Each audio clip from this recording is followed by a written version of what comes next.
Right, welcome to Rambling Achieved. As you can see, it's the end of the month, so means gotta rank all the things that I've played, and yeah, feel like I think I said this last month as well, but it does feel even worse this month because it was an event month in the Discord, and I did actually plan on chipping away at a lot more of some older backlog titles, and it didn't pan out in that way because of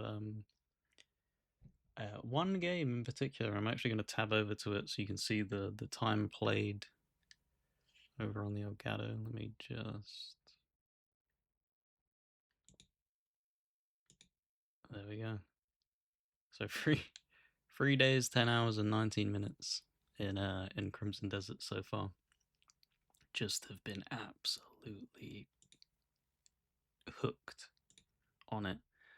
Give or take, probably about 5 to 6 hours of those are AFK hours, maybe a little bit longer. But even so, like you're talking north of 60 in a very, very short amount of time. Like, it's just so damn addictive, and I can't wait to speak about it more. It'll probably be the very first video where I'm going to probably do a very deep dissecting dive into it, because it's just, I've never played a game where you get 50 hours in and it's still introducing full-fledged mechanics. It's just absolutely insane. Just really, really, really damn fun game. But back to the things that I did actually end up accomplishing this month. So the four games were Dolmen, Resident Evil 9, Final Fantasy 7 Remake, and then Thief 2014. So we'll kick things off with RE9. I think this is probably one of the more anticipated titles for the month. Not for the month, sorry, for the year of many people. They had a really, really wobbly streak, Capcom, for a while, um, towards like the early and middle section of the 360 era, and then we obviously have had what feels like a revitalization of the IP. Capcom themselves, I'd also argue, have like stepped up big as a publisher since Resident Evil 7 came out. And yeah, this game is just really damn good. They found their little formula with testing it out in Resident Evil 7 with the first person and trying to hone way more in on that horror aspect. And then it feels like with RE2 Remake, they really, really cracked it there. Because this is like the best of both worlds. It's obviously got the dual protagonist thing, so you're playing as two characters. You get flip flopped around with the story and stuff like that. When you're playing as Leon sections, they're much more action oriented. When you're playing as Grace, you're a lot more vulnerable and less able to defend yourself, but she can still, you know, hold her own in a way. She just has to utilize the skills and stuff that's given to her. But yeah, just I I personally don't love the Grace sections. It's just not the things that I enjoy playing from not even just a Resident Evil game, but like horror games in general. So being very what's the word, restrictive in how you can like battle stuff and be able to combat encounters and stuff like that. Like, that's just, I respect it for what it is, and I know a lot of people enjoy that. They like amnesias and layers of fear and stuff like that, but it's just, I much prefer action horror. So it's nice that they've struck a balance, giving both. They paced it fairly well, I would say, as when it was getting a little bit tiresome with one character, they did end up switching it up, which is kind of cool. The controls feel damn good as usual. You know, like I said, they've ever since RE2, they've just had that formula and then they've just chipped away perfection. You know, made sure to sand off the rough edges, and it's just getting better and better and better. It's going to be interesting to see where they go moving forward. Um, we have the other remakes that have been announced. The Code Veronica, I believe RE1 is on there. Docket to do. There's been obviously murmurings about Resident Evil 5. But yeah, just a really, really fun and enjoyable game. And that's like the most important thing is for me is that as long as it's enjoyable, um, that's all that really matters. I don't think this will end up, for me personally, breaking into like the end of the year, like Game of the Year nominations, unless I really drop the ball on playing new releases. If Crimson Desert really does just pin me down, then it will get in by default. But I don't know, this just feels like a good like mid 8 out of 10, like 8.5. Like it's just how would I describe it? It feels similar in a way to when Ubisoft figured out their formula for like open world stuff in the early days, and they did really well. And that's kind of like what I hope Capcom learn from. I don't want to see them slip into like bad habits and stuff like that. Like as long as they're constantly just adding that tiny bit more, I think they can avoid the trappings that Ubisoft landed themselves in. Because right now they are expanding and they're improving the games in meaningful ways. They're not taking huge leap forwards, but they don't need to. The bones are so strong, you can just enjoy the games for the most part as to what they are. Trying to think. It's really cool environmental variety in the game. The game also just looks incredible. Very, very pretty, very beautiful. The puzzles are cool and aren't frustrating, which is always a bonus for me because I do just puzzles just aren't my thing. Just don't find them enjoyable really either. More of a tolerant thing than anything, but had really fairly intuitive puzzles for a Resident Evil game. You know, they still get wacky and weird with some of the stuff that they expect you to do.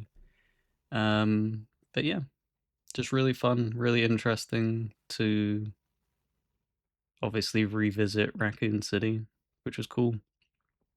And yeah, don't know where they're going to go next, but we shall rank it.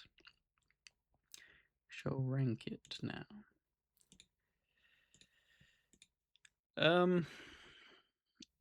Like I said, I think it's like an 8.5, so it'd go into like the A tier for me. It's not an S tier game because, and this is just personal gripes, like I could easily see how a lot of people, if they played it and enjoy the Resident Evil games or just enjoy horror games, that they would put it in S. But like the grey sections just aren't really like my favorite things to experience in a horror game.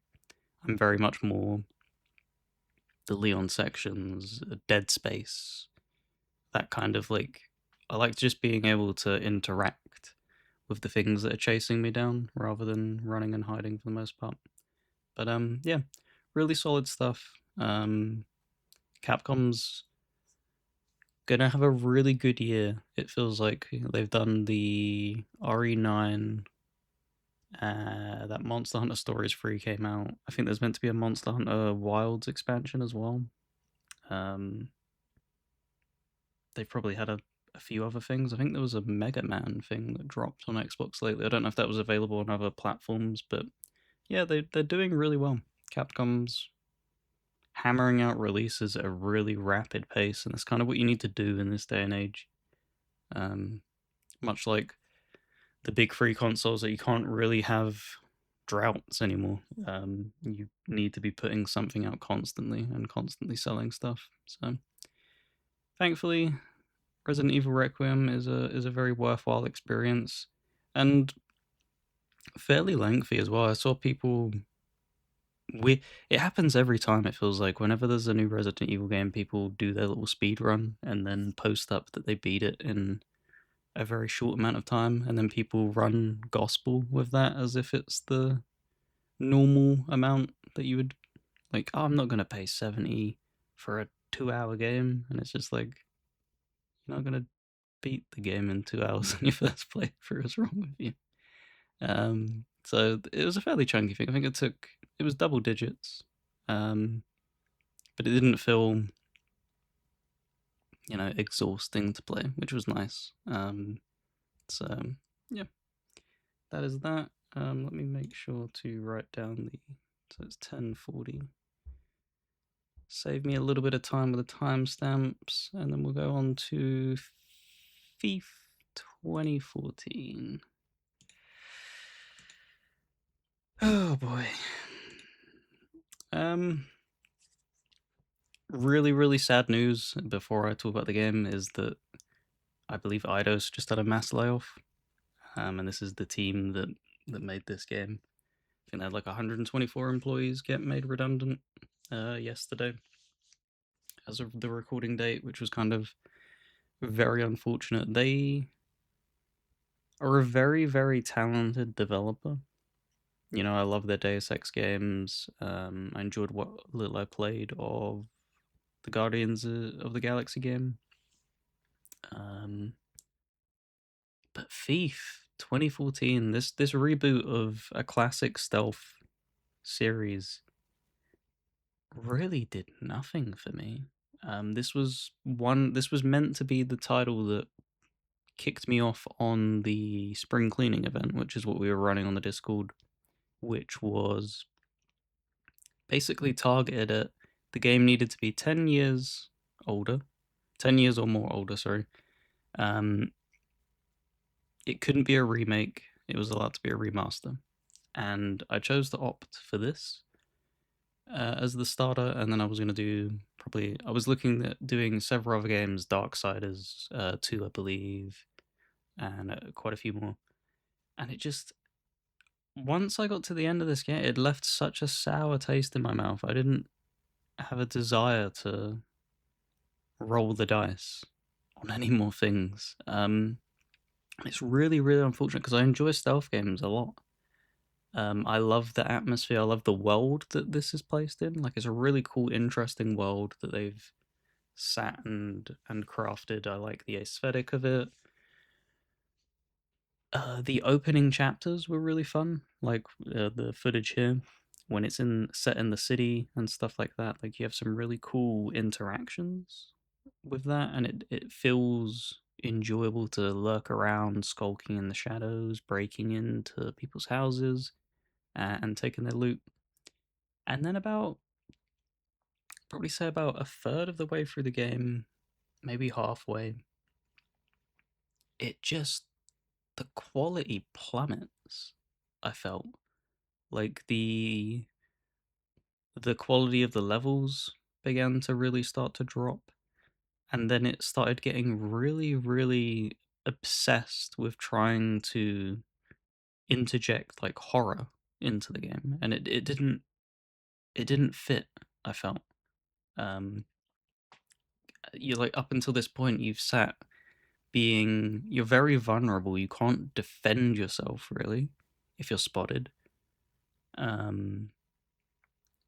So you're very much trying to get behind people, knock them out, take out light sources and stuff like that. And then it introduces like enemies that can't be, knocked out.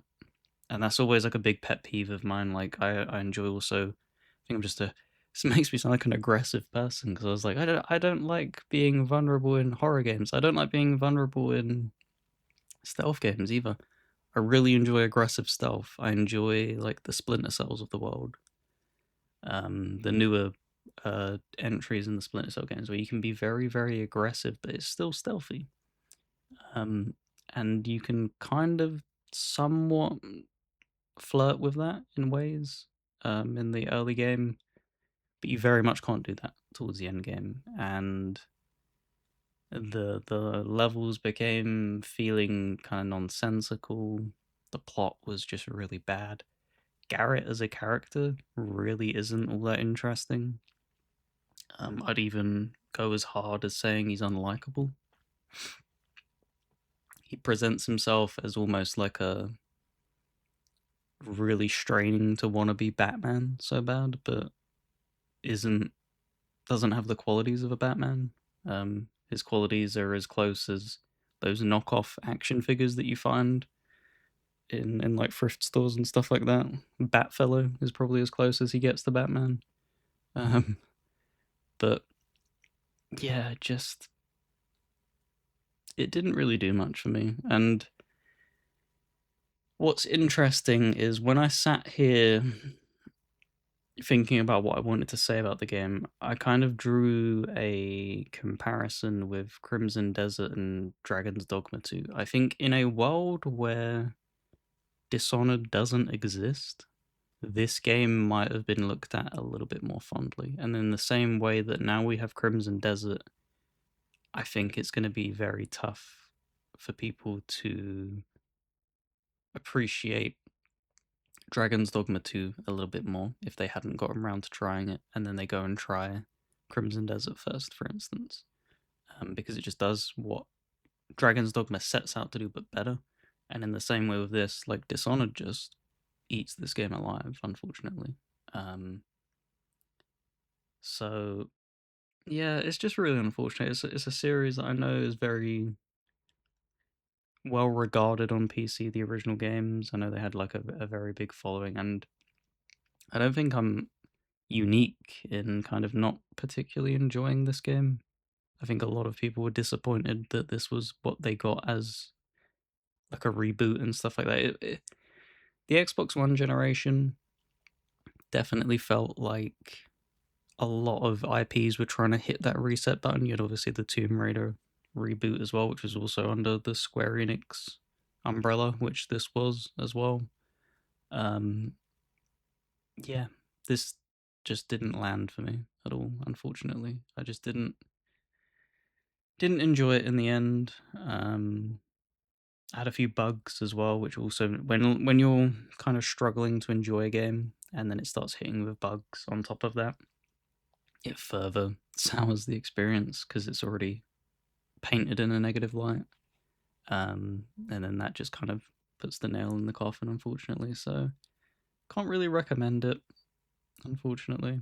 And it ruined the event for me. Definitely took the wind out of my sails. But yeah, we'll go ahead and rank it, and I'll stop dogging on the game. Um, I don't think it deserves to be a D tier game though. That would be kind of disingenuous. Like it does stuff well enough. We'll put it in the C tier. It's at the bottom end of the C tier though, because it's an okay looking game. Like it's held up to the test of time of visuals. The performances are fine. The controls are decent. They're not amazing, but yeah, definitely not a D tier game. That'd be me going a little bit too far. So yeah, there we go. That'll be good old Thief. And then what are we at now? 1845. Dolmen up next. If you are a big Souls-like fan, you may have stumbled across this at some point. Hold on, give me one moment. I just took a drink break. Felt the voice getting a little bit strained there. So if you've been around in like the Souls community, you know that I think this was prior to Elden Ring, if I'm not mistaken. We had a bunch of games coming out in like a fairly close time span. You had the likes of Mortal Shell coming out, you had Hellpoint, you had Dolmen, obviously the Surge and the Surge 2. So like this is kind of bundled in with them. It's from a very small studio in Brazil, if I'm not mistaken. So definitely cut them a little bit of slack. But Yeah. it's it's not a very good game, I'm afraid. It's me and a friend kind of had an itching to play a Souls-like. It says on the storefront that it's co-op, so it was like, oh yeah, we always enjoy going through co-op. We co-op through Hellpoint together, Elden Ring, all the Dark Souls games and stuff like that. Like we're always down for a journey of facing adversity against the old stamina bar and dodge rolls. And yeah, there's just so many fundamentals that this game gets systematically so wrong. It's kind of baffling that they ended up going through with the decisions that they went through. So technically, yes, there is co-op in the game. However, it is done and executed in quite simply the most baffling fashion imaginable. So you spawn in to the world and you're exploring as you usually do in the Metroidvania-esque way of winding corridors, looping, going through, unlocking shortcuts and stuff like that, finding elite enemies, and you'd think, okay, you get to like the bonfire equivalent, so the checkpoint, you should just be able to summon your friend there. Nope. Okay, maybe we need to progress a little bit further, and it's something like Dark Souls 1 where you need obviously the white soapstone and you need to go find that. Okay, cool. Understandable. And then we ended up getting to the first boss and we was like, okay, this is kind of weird that we haven't like discovered a way of summoning each other yet. And then outside the boss room is a little console panel and it is a like a summon platform. And I was like, okay, that's kind of weird. And I ended up going up and looking it up on Google and stuff like that. And it is, you cannot summon for the entirety of your exploration. The only summoning factor in this game is you summon your co-op partner into the boss fight, and then they're booted out. And already that alone is poor, in my opinion. Like that's not good. That's not a good system. But they even double down on it and make it a finite like resource kind of thing. So in the top right here, you can see you got 610. So that is like the equivalent of the souls, and then the number underneath that is your dolmen fragments, and you need 3 or 4 of them, I think, to summon your friend. And yeah, it's just baffling tying that to a currency, and it just it made this game like immediately like, oh, that kind of blows, because there's like, as you can see here, I don't know if it translates well in the form of like watching it to actually having it in your hand. Like this has really, really crisp third person shooting for what this game is and the budget that it was working on. This is like really damn good third person shooting for an indie game. The melee combat's kind of eh, but like there's some good design ideas in this game that just don't end up really working, unfortunately. Um, yeah, there's like a cool upgrade system where you're constantly improving your armor, so it has different level tiers and stuff like that. Um, you don't technically upgrade your weapon in like a conventional sense. Like it doesn't get a +1, +2, +3. You end up crafting the weapon, and then off of defeated enemies, you get like little what would be the word for it? Different like crafting components that affect the statistic rolls in the same way of like a Borderlands game does, where you can therefore choose to increase like fire damage or decrease the stamina cost or stuff like that. And like that's cool. That's a cool little like unique thing. Um, but yeah, it just wasn't a very good game. We ran into bugs as well. Um, heavily like almost game breaking bugs with some of the bosses. and some of the difficulty spikes of the bosses was really, really bad.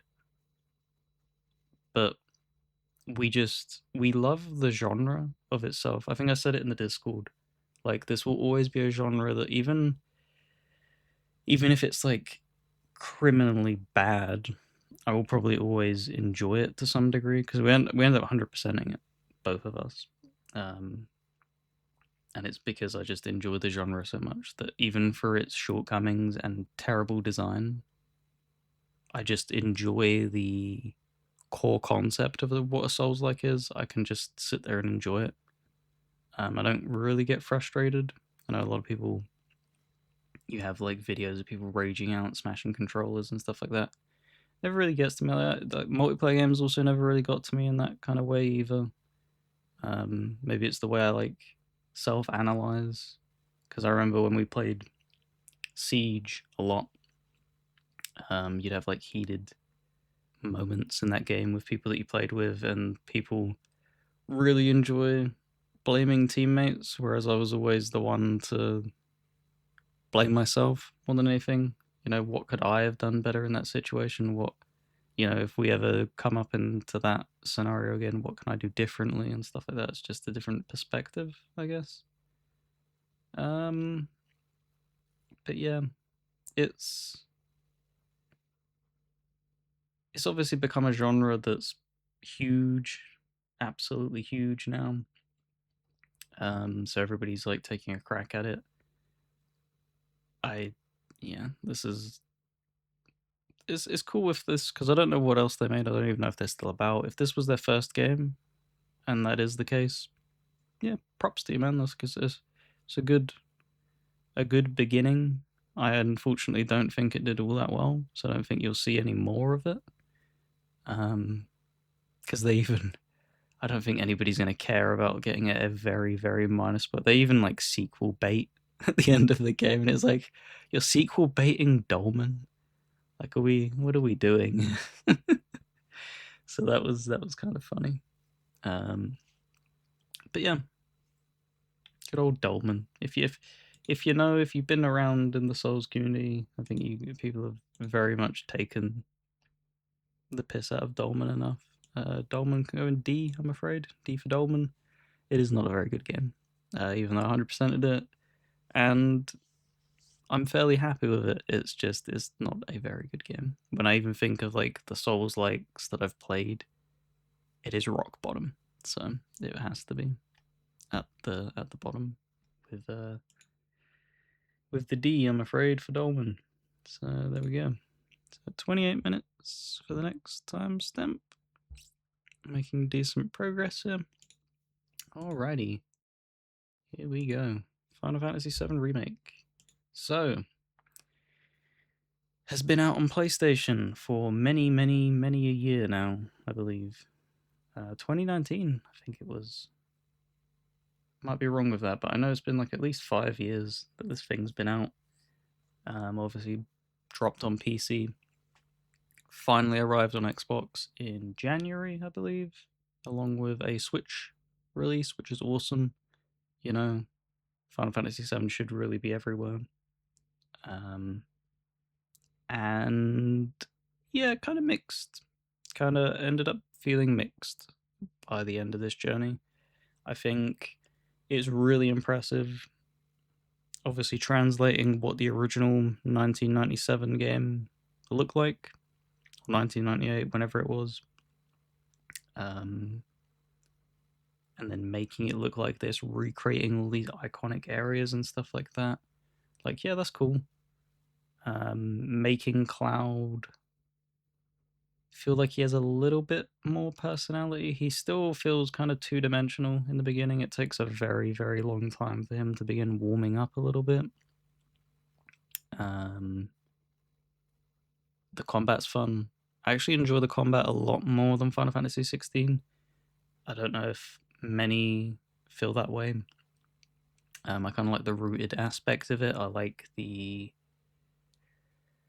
they've kind of kept some turn-based DNA there, where you're able to like pause and select your abilities and stuff like that. I did like that. It felt like a good blend, but it's fine in the beginning, and then it gets really spongy, really spongy towards the end, with some boss fights, some just even basic enemies, some taking really huge amounts of punishment when you should be probably cutting through them a lot quicker by the end point.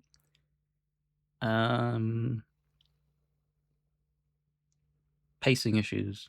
I'm gonna bring that up. I definitely feel like there's a hell of a lot of pacing issues for this, and it's kind of what worries me about Rebirth coming out on Xbox just around the corner, because there were many moments in this game where you have like a few, I don't know, it might have been like 2 story chapters basically of like constantly pushing the narrative forward, and then it had a mini zone area that was kind of like, I don't think it's open world, but it's like it opens it up and gives you like side quests to like engage with, and it was really woefully bad side quests. Like some of the most cookie cutter filler BS ever. Like if we're gonna sit there and dog on stuff like Ubisoft for having shit side quests, like Final Fantasy VII goes hand in hand with the side quest quality. Like this was really bad, and that's kind of what worries me. Is like the pacing issues are there, terrible side quests, and it felt like it dragged big time towards the end. Like it felt way longer to get to what they were actually just getting to. Because like in the original game, you're kind of done with the sections. Like when you're rolling credits on this, and it's, I don't know, 20+ hours. Like you've done this section in a fraction of the time when you've played the original. Like I get you want to flesh it out and stuff like that, but like, yeah, it's, I don't know. I think it improves the product in some way and then hinders it in others. It's definitely not perfect, and that's really what worries me about Rebirth, is that if I have these complaints with something that's a lot smaller in scale, I don't know how I'm going to feel about Rebirth when it's bigger. I just hope they've improved aspects of it, because I do like mini games. I've heard that there's a ton of mini games in it. I'm just worried about the side quest quality and the length, and then the pacing. If it has all them issues, it's going to be a slog. Trying to think of what else. I did want to highlight. I know he's not the sole writer, but Nomura, I think it's Nomura, the Kingdom Hearts director, had a hand in making this game, and you can definitely feel the style of his writing, kind of steering the ship with how they've decided to explore and kind of, in a way, rewriting aspects of Final Fantasy VII's story, for better or worse. You may like it, you may not. Kind of on the fence a little bit. I'm more sitting there wondering how you're going to piece things together more than anything. I'm not like overly critical of it. I don't think it's like the worst thing imaginable, but I don't think it's like a smash hit success either, personally. Is more so like, I wonder where you're gonna like tie these threads together and bring everything back. But yeah, I don't think there's really all that much else. Like it just feels like a very stretched out part of something that probably didn't need to be so long. I said this to a friend. I don't want them to explore a remake like this again. Like there was the rumors and murmurings of Final Fantasy IX getting a remake, I believe. Just you can tell the story in one game, man. You don't need to. I know, like, there's some people that have like defended it, saying it's mimicking the multiple disc from the original game, and that's kind of what each part is and stuff like that. It's like, yeah, cool. You know, that's a cool nod. and all, but this is taking a fucking long time to get to the end of it. Like, it would just be crazy if they turned around going, yeah, Resident Evil 4 is going to be split into 2 games because we want to be really ambitious and extend out this part and that part and this part. And it's just like, don't really need to do that. Like, I wish it was just one cohesive package, trim the fat and stuff like that. It's why I don't want to see Final Fantasy 9 be. This is the thing, I'm not even like a Final Fantasy 9 like enjoyer. It just, I don't think it's good for the fan base for a lot of people having to wait so long between releases, because by the time part 3 comes out, you're probably looking at like 10 years to get this done, and that's crazy, man. That really is crazy. But yeah, I enjoyed it. It was fun. I like that you can also select the different characters as well. Being able to play as like Tifa, Barret, and stuff like that was cool. Trying to think of anything else. Yeah, that's probably it. I don't love this game. I enjoyed it, but I didn't fall in love with it.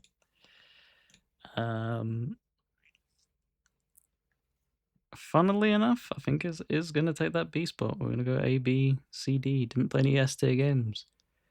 I mean, I did technically play an S tier game for me. It's Crimson Desert, but I can't rank it. So there we have it. An A, B, C, D. It'd be cool if I can get a month where I get one in each category, but it will not be this month. But yeah, there we go. That is the month of March wrapped up. Hope you enjoyed. Hope you enjoyed playing whatever you did during March as well. Let me know down below. Happily shoot the shit with people in the comments with what they've played and stuff like that. It's really awesome to hear what people end up getting through. But yeah, if you want to join a Discord with like-minded gamers such as yourself, make sure to pop a comment down below and I'll hit you back with a link for it. And if you somehow stumbled upon here before Brandon's channel, make sure to check out the description. Always linking his channel. It's also on the actual channel page as well as one of the links. He makes awesome content and we, occasionally collab as well. So make sure to check that out. But yeah, thank you very much for watching and hopefully see you in the next one.